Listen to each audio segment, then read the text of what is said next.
You are listening to True Crime Twins, a true crime podcast hosted by Chloe and Melina Canter.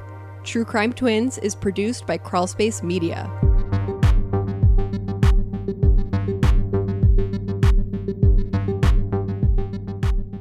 You are listening to True Crime Twins, a true crime podcast focusing on unsolved disappearances and murders. I'm Chloe.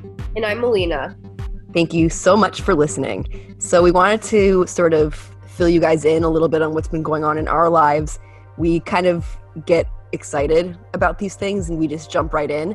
And I think maybe some of you are a bit curious about what we have going on if you care enough to hear our opinions on these cases. So Melina, I'll speak for you and you can speak for me if you want. Okay. Melina just graduated from nursing school and she is studying to get registered and become an RN, but she's actually currently working as a nurse. So we can get into technicalities, but Melina graduated and she's a nurse.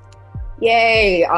It's because of the emergency COVID order. They're pretty desperate for nurses, but I would like to think that I am a good pick for a graduate nurse. Things have been going really great at my job. I really, really like it, and I'm learning new things every single day. And if I need help, then there's always people to ask. Everybody's really nice. Great. Awesome. And, if Tim Polari were here, he would ask you, he would say, you graduated from the same program that Maura Murray did. Isn't that correct? Or she didn't graduate, but you graduated from the program she attended. Yes. So is there anything special that you think is worth mentioning after experiencing that program firsthand that you think our listeners might find interesting? Well, while I think that my program, specifically because hers was the 4-year program and mine was the accelerated second bachelor's, I think mine was a lot more intensive and a lot more information packed. But that's not to say that the 4-year program was not as hard, just maybe more spaced out. It took longer to get that degree, but it's extremely difficult and taxing and stressful. And something that actually kind of surprised me was I sort of made a point to seek out older professors or professors that have said they've been working at UMass for a long time to see if they remembered her. And no one really remembered her. Even people that had been there when she was there? Yes. Well, there was a professor that was quoted as saying, she was very quiet. Like I don't remember her much, but she was a great student. So I think she was probably not one I don't think she established any significant relationships with her professors or made a big impression because I think she was shy and quiet. I just wonder though, it's like, did it not get enough attention? Because wouldn't they be wondering about a missing nursing student from their school? Wouldn't it be like in the paper?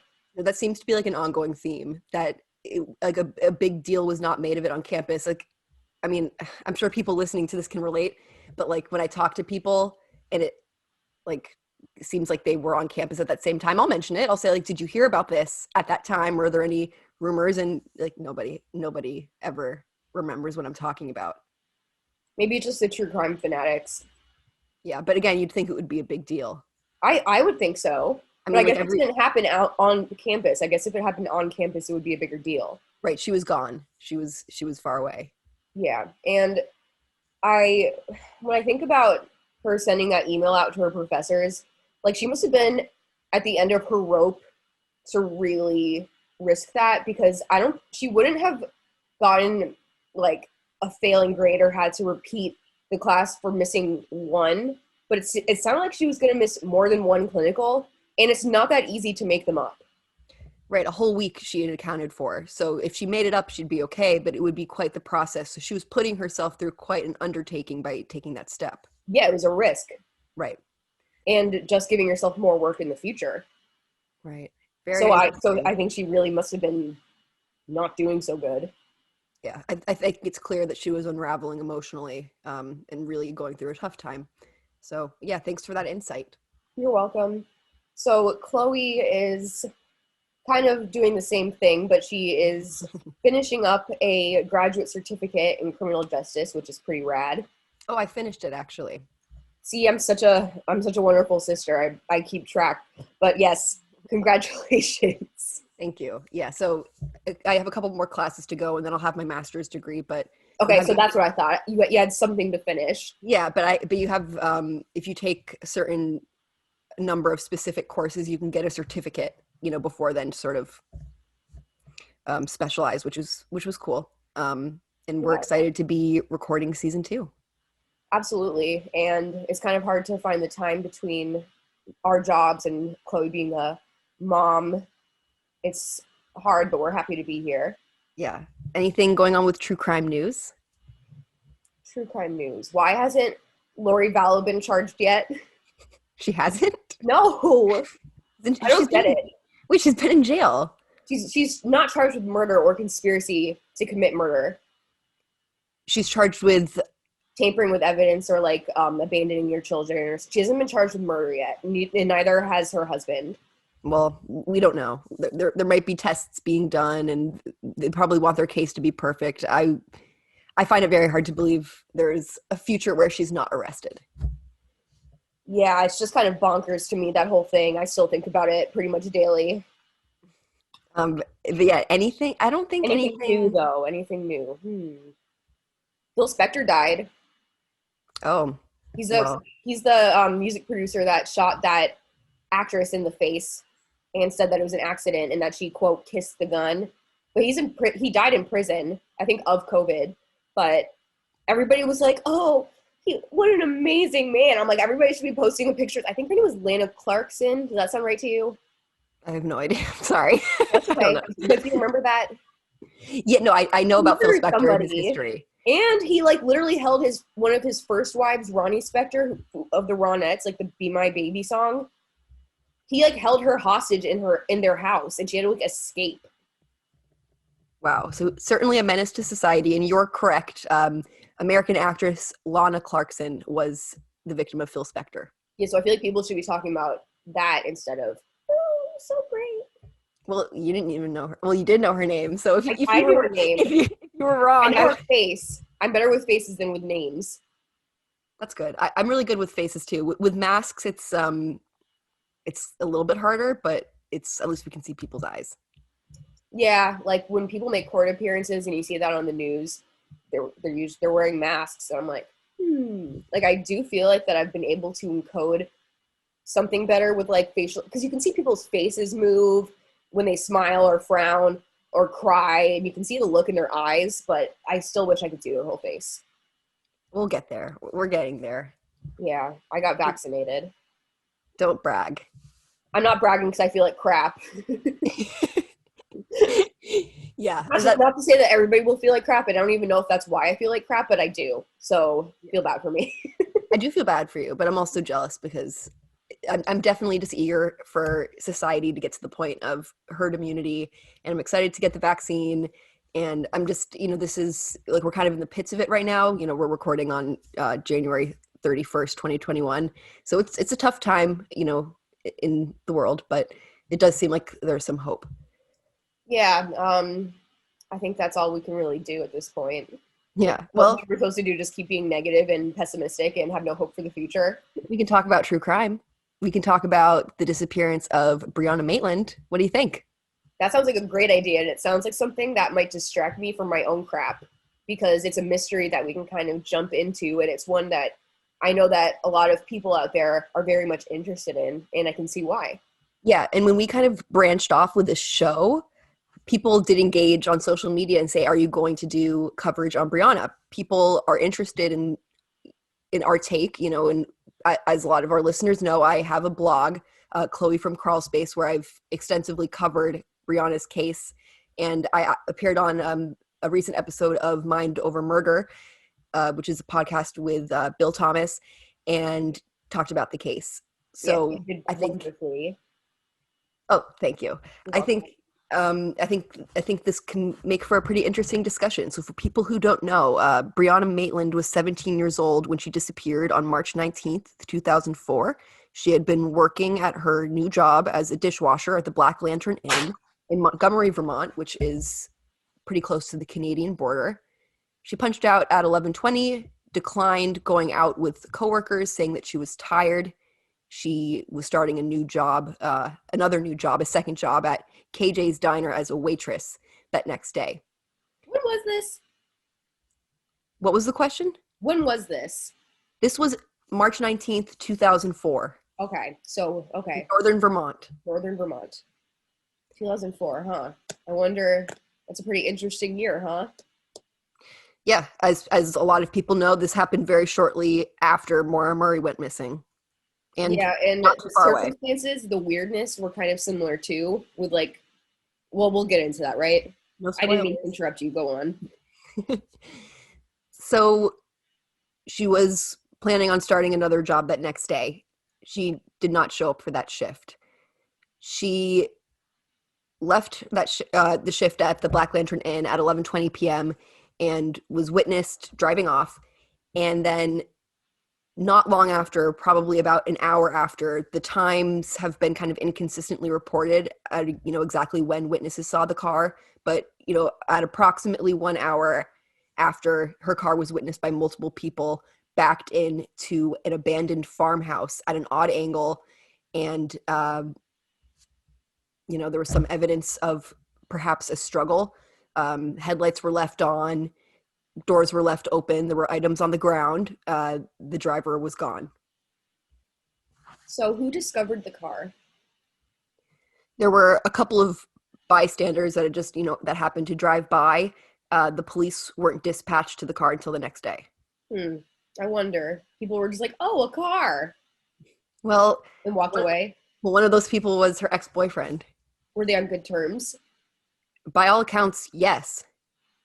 By all accounts, they were hanging out as friends as recently as 3 weeks prior to her going missing. So maybe he saw the car and was like, oh, she's off doing something. I'm going to close the doors to help her out. I think it was less about, well, what he says is it was less about not getting her into trouble and not getting himself into trouble. He had been, drinking and using drugs, and he didn't want to call the police and draw attention to that. It was his explanation for his lack of action. I think, I hope everyone can look up the picture and see what the car looks like and, make up your own mind, feel what you feel instinctually in your gut about whether or not that, obviously there's hindsight. We know that something not great happened, but I think the average person would look at that and be concerned, but this young man was not. Yeah, I definitely would be concerned. The car was backed in partially into that barn, and there was extensive damage around the barn, and weren't there items kind of on the ground around the car? Yeah, there was some loose change and a water bottle and a broken necklace that, according to media accounts, was confirmed to belong to Brianna. Right. I think it was identified by her mother even. And all of Brianna's belongings were left behind in the car, including, migraine medication, contact lenses, things that she needed, and, 2 paychecks were on the passenger seat. Right. When I look at that scene, what I think happened was that she stopped for some reason. I don't know if somebody flagged her down or if she saw somebody on the side of the road, or if somebody was standing in the middle of the road with a baseball bat and was blocking the road. I don't know. But she stopped for some reason, and then she tried to get away. And in her fear and adrenaline, she tried to back out so she can get back onto the road. And she backed into the barn by accident, and then somebody grabbed her out of the car. Yeah, it looks like the way that she had backed up was at a quick rate of speed based on how the car was lodged into the house. So it seems like in a state of heightened arousal fear, someone could have accidentally put the gear into reverse, slammed on the gas, and went back into the house trying to escape from a dangerous situation. I don't really love the theory of someone standing in the middle of the road with a bat or Why not? Does that happen? I always come back to that. Does that happen? What happened?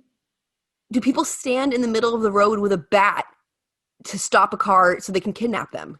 Well, I don't know. This is a pretty rural area. It's a small place, and people might have known that she was going to be coming down that road. And if they knew where she worked and they knew where she lived, they would know that she was coming down that road, or if they were stalking her. Right. But I don't know. Maybe that's just my own imagination going wild. But we also hear countless rumors, local rumors that come from this case. It's a very isolated area, and this is probably the biggest thing that's happened.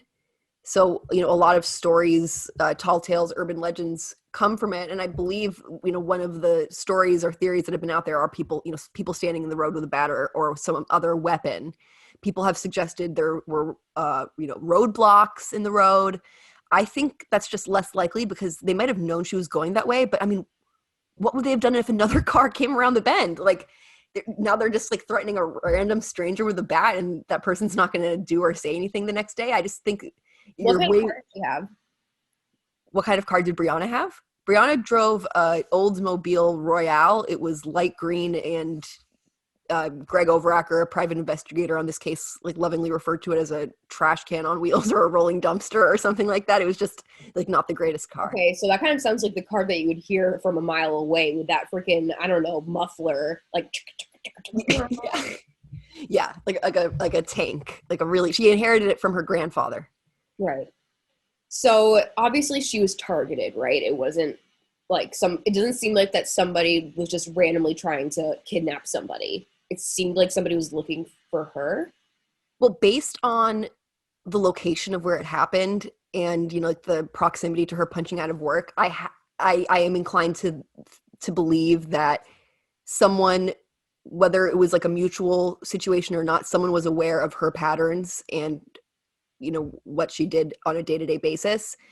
The job was new. The living situation was pretty new as well. She was living in Sheldon with her friend Jillian, who had taken her in. And I just think for it to be random is very unlikely. I think someone knew the circumstances and that she had met up with someone and it had gone bad, or she was set up. So why do you think somebody would want to hurt her? There are several motives for hurting people. We can, I guess, get into that a little bit after we talk about, the potential suspects and the theories. We can, talk about motivations, but if that's good for you. It's good for me. Okay. So just to kind of go through that day, it was a Friday. She woke up early and went out with her mother for breakfast. She didn't live with her parents. She was a very fiercely independent young lady and didn't like being told what to do, didn't like rules. Same. And yeah, I think we can all relate to that feeling. And she was living with friends, and it was a bit of an unstable situation, but she had found at least some stability at that point, staying with her friend Jillian, who was a friend from middle school. They didn't go to the same high school, but Brianna pretty much, showed up on her doorstep saying, I need a place to live. She had just gotten assaulted by one of her friends in an incident that we will expand on a little bit later, but that's kind of what Brianna's situation was at that time. So she spent some time with her mom, and then she went and took her high school equivalency exam. She had dropped out of high school, and this was a really meaningful, moment for her to be able to get this GED and move on to go to college. High school was, the failure of high school. I think that's been attributed to her unstable living arrangements. It's really hard to keep up with your classes when you're, spending some nights in your car. Right. And I wonder if there was, I guess it doesn't matter why she was couch surfing, right? I don't know if we should even talk about that, but it is not the most common thing in the world to hear about a teenager dropping out of school because they're sleeping in their car and couch surfing. No, it's absolutely not. But it seemed like she was, she was motivated and had the fortitude to try to turn this all around. And it seemed like she still talked to both of her parents. Yes, she seemed to have a very close relationship with both parents. So she did pass the exam. She got her GED, so she did it. A very meaningful step. And she had also been recently hired for 2 part-time jobs, and she had planned to go to college. So again, making good choices moving forward. So very productive day. Right after she takes this exam, Brianna's mom takes her clothes shopping in St. Albans because she needed black pants for the dress code at the diner job. So that's, the very next thing they did. Brianna then stepped out while the two waited to check out. And then met the mother back at the car when the mother was done buying the pants, and Brianna was in a bad mood and was in a rush to get back to Jillian's house so she can get ready for work. Right, and people have speculated about why she all of a sudden had like a change of mood. They were like, "Oh, did something happen? Like, did she see somebody? Did somebody give her like a threatening gesture?" But I guess it's a waste of time to even try to guess. Any like talk or idea that she was threatened by anyone is just rumor. Like nothing like that has ever been confirmed. So we absolutely shouldn't go too deeply into that. Yeah, all we know is her mom, like any other teenager would be. Yeah, my daughter is not a teenager and she's already mean to me. So girls are mean to their moms. Better not be mean to you. What? I said she better not be mean to you. No, I'm just kidding. Yeah, but it seems to me like you're like one of the only people that she likes. Yeah, but girls can be kind of impatient with their moms, as I've said before. I certainly was. Yeah. Sorry, Mom. It happens, you know? Yeah. They parted ways. She got ready for work and made it to her shift at the Black Lantern Inn. She left the Black Lantern at like 11:20 p.m., so that's pretty late. Her car was found crashed into that barn probably like, 10, 20 minutes later? There's a time range, like an estimated time range based on accounts. It's like it could be as soon as 10 minutes or it could have been as long as like an hour and a half or something like that. It's very possible that the police have a more accurate picture, but what's public, it's not so clear how long it was. So somebody or persons presumably took her from her car. I think that some people try to push the theory that she ran away, but I really don't think so, personally. What about you? Oh, absolutely not. Hogwash. No way. That was being pushed by law enforcement at the beginning based on the fact that I think maybe a year or two earlier, Brianna had run away for like a day. Like the family had moved and she just ran off and was found at the old house. Like she was just being like a stupid kid. It wasn't like in my opinion, a serious running away attempt where, you've made a life elsewhere. Brianna didn't have any resources. She didn't have her only mode for transportation. She didn't have any of her money that she'd been working very hard to earn. She was working towards a conventional future. Why would she then run away, absent any reason to believe that, and considering how her car was found? Absolutely not. Yeah, the reality is that she's either no longer with us or she is alive and in captivity in some way. I think that's that's a scenario where we've seen that. Like, have you? Like, I saw on the internet the other day. It's like, have you ever like been like on a long drive and thought about how many houses you've driven by that have had a person in the basement? Yeah, like ruined my day. I think about I don't really walk down the street anymore. I don't really leave my house, but when I used to like walk down the street and go out in public, I would wonder how many people I walked by had murdered somebody. Right. So it's not that. We've all encountered somebody that has killed somebody. We all have it statistically. Right, but I'm saying it's less common for people to hold captives for decades. I agree, but it does happen. Indeed. So did she have any enemies? Yes, Brianna did have enemies. The situation about 3 weeks before her disappearance, she'd gotten into a fight with her friend Keely Lacrosse. Get into a fight, or was she attacked? There was a disagreement between the girls, and then she was physically attacked. There was no, according to I think all parties, there was no fighting back on the part of Brianna. Right, and Brianna, even though she was little, I think she was like 5'4" and 110 pounds, so that's very petite. I think that she knew jujitsu or some kind of martial art, and still chose not to fight back. And she got I think she had like a broken nose and like 2 black eyes. She got punched pretty hard. Yeah, it looked pretty bad. Keely, I had conversations with her. I had interviewed her for my blog, and she said that she had punched her twice. That she had walked up to her. She was sitting in James's car. The same James is the ex-boyfriend that saw her car, her abandoned vehicle, the night she went missing. I guess, according to Keely, she had shown up to this party with James and, left the party sitting in the car alone. Keely approaches her, has her roll down the window, and punches her in the face twice. Some people see her face and don't believe it. I honestly don't know enough about fighting. Yeah, she was definitely punched in like the bridge of her nose and possibly like in her actual nose, because the bridge of the nose probably bruised both of her under eyes. Like, I've seen people who have fallen with injuries like these, believe it or not, but nah, she looks like somebody whooped her ass. Bill Thomas on Mind Over Murder said that he thinks that she looks like she was pummeled by a UFC fighter. I wouldn't go that far. Yeah, he said he said he couldn't believe that it was 2 punches, but you're saying that you've seen injuries like that for someone that's fallen. Yes, absolutely. Okay, so you think that 2 punches is plausible. Two punches by a 17-year-old female. Well, to me, she kind of seems like kind of scary for a 17-year-old. Not like, I'm not trying to be mean, but like she obviously seems like a tough girl for wanting to get into a physical fight in the first place. Right. I know that you and I weren't doing things like that in high school. No, and even if I was, I definitely wouldn't be able to inflict that kind of damage. No, she knew what she was doing. She knew how to fight.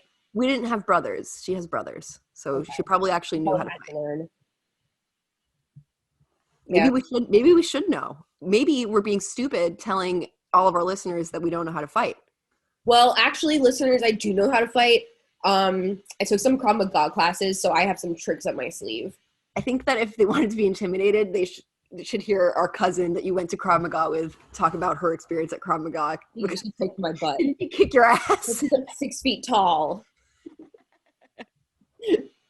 Yeah, whatever. So I have a sword cat. So back to the case, Brianna did have enemies. Keely was very upset with Brianna and assaulted Brianna because Brianna had spent the weekend with Keely's boyfriend, Mike Stebbins, when Keely was staying with her mother in Massachusetts. So she felt very betrayed.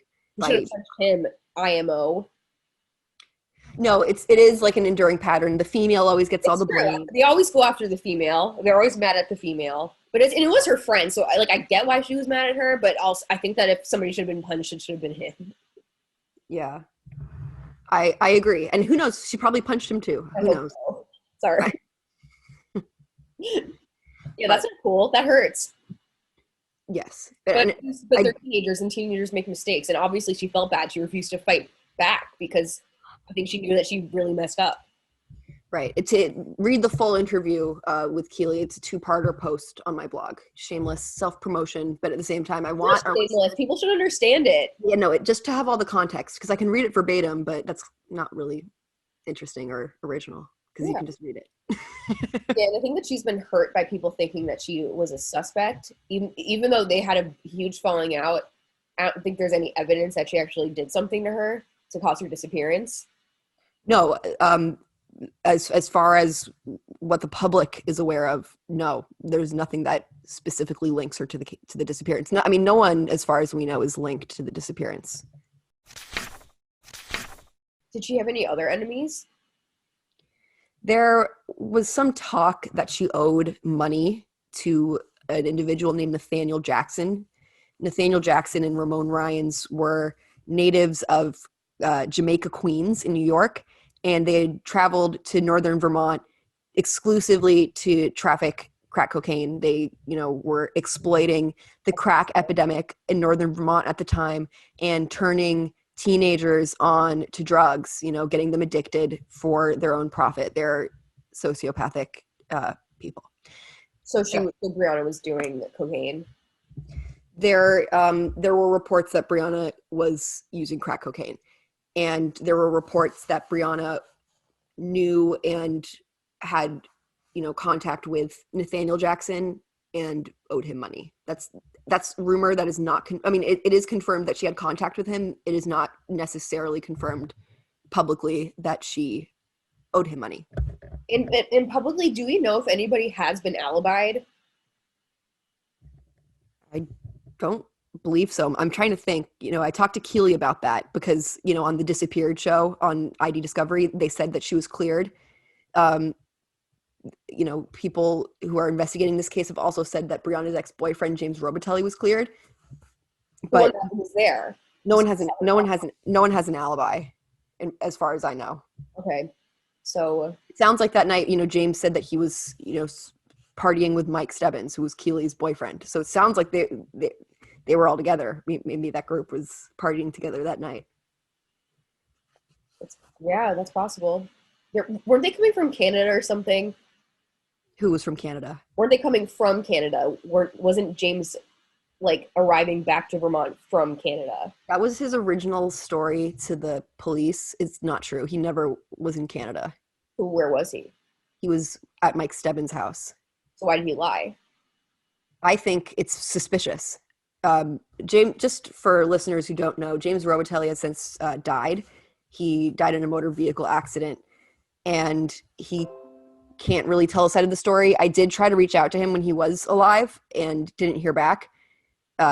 He never really spoke publicly about this case, so unfortunately we'll never know his side, really. But I do have to say that I found the fact that he lied about his whereabouts that night, just because he didn't want the police to know he was drinking or he was high. He didn't have to say he was in Canada. Right. It sounds like he was... Or maybe not so much back then. I don't know. It sounds like he was completely trying to remove himself. I just found the whole thing really suspicious. And, he was a teenager. So he's trying to get out of trouble, trying to say whatever you can to get out of trouble.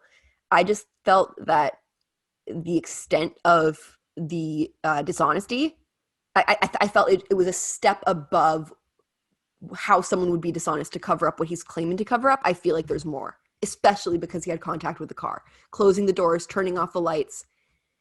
He also lied about the time. First, he said that it was 2:30, I think, and then he said it was later or something like that. There was a 2-hour gap from when he said he was there to then what he later admitted was the truth. So, again, why are you trying to remove your... What said was the truth? What time was the truth? I'd have to look it up. I see here his current account. Well, it's not his current account because he's not here, I guess. Well, I guess it remains his current account. Ignore me. Which is believed to be the truth is that he drove past the Dutch Burn house at about 2:30 a.m. and pulled over upon recognizing the car. So I think he had originally said it was earlier than that. But then he was like, oh crap, people might think I did something. But I mean, at that point, if he really is innocent, when he actually did come across the car, he really had no reason to believe that something had happened. I would have a reason to believe something happened because of the state of the car. I would honestly think that she crashed because she was drunk and bailed to sober up. That's what I would have thought. I mean, I wasn't there. I wasn't her friend. But knowing that they did go to parties, they did drink, they did, do recreational drugs. I don't think it's out of question for him to be like, oh, she must have taken it too far and she went and sobered up. I don't see any blood. I don't see anything. That's kind of what people assumed happened with Maura, right? And it's probably likely that that's why she did initially leave the scene. Well, when you talk to people that were actually were or are current police officers, they'll say a scene like that with a car in a weird position, abandoned like that, it is most commonly a drunk driver, and it's not something that it's not uncommon for them to encounter. So if you actually talk to someone that works in law enforcement, the reaction that the police in Maura Murray's case had, assuming that it was just a drunk driver abandoning the car, it makes sense based on past experience, and that's not something that that us civilians would necessarily know. True. Yeah, I wouldn't know because I don't drive drunk. If anybody was wondering. Anyway, so speaking of the police, they were first dispatched to Brianna's car at 1:22 p.m. the next day. No one had called the police until that next morning. A group of hikers called the World Travelers spotted it. They also spotted a jacket near the scene, but it was determined to not belong to Brianna. Or maybe, I might be mixing things up. It's possible that the police found the jacket and not the World Travelers, but a jacket was found, a woman's jacket, and confirmed to not belong to Brianna. Huh. The officer never ran the plates. He just had it towed, and it's rumored that he went on vacation the next day. So Brianna's missing. She has unstable living situations. You know, she's not with her parents. Her friend Jillian is busy and has her own life. She spent the weekend away, and she wasn't aware that Brianna didn't return home until Monday. So Brianna had left a note for Jillian on Friday, which she had seen, saying, "I'll be back home around this time, Bree."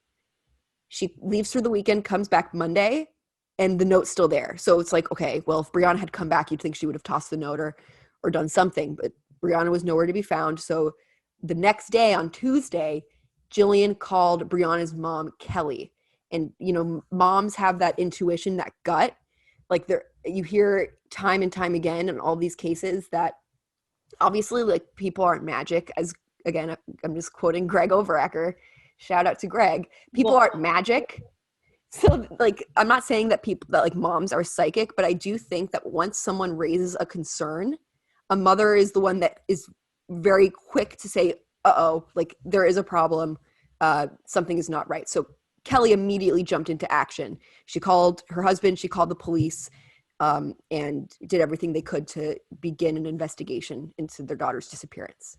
It wasn't until they went to the state police barracks that the police made the connection, actually right before their eyes, that the car was found abandoned.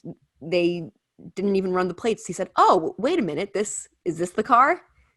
And Kelly immediately felt a pit in her stomach and knew that her daughter did not leave the car that way, and she wouldn't leave the car that way. No, I don't think she would. No, that was her only way of transportation. Like, she was one of very few who had a vehicle, in her circle of friends. Where we went to high school, pretty much every kid had a car when they turned 16. Brianna was like the only one. They all depended on her to, drive them around to go to, Mike Stebbins' house. So it was a big deal. I don't think she would have just left it, especially if she was trying to get away. Right. And like you said, she didn't have any resources to get away if she was really trying to, like, plan this intricate plot to run away, despite having all these local ties and new jobs and whatnot. Right. Yeah. Despite making all these strides towards planning a new future. So the car, again, like I said, was towed. Once the family, which, was Bruce, Kelly, and her older brother, Waylon, they went to the car and realized it hadn't been searched. So they pried open the trunk, and it was just all of Brianna's stuff. There was clothing, luggage, personal items, and things that she needed, like I said, medication and personal care items.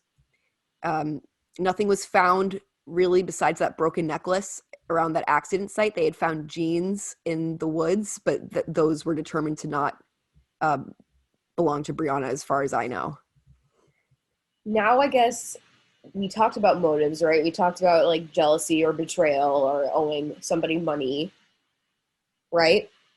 Well, yeah, that's a possibility. I think when a young woman is involved, I think sexual assault is always a possible motive as well. And it may not have been from somebody that she knew, or it could have.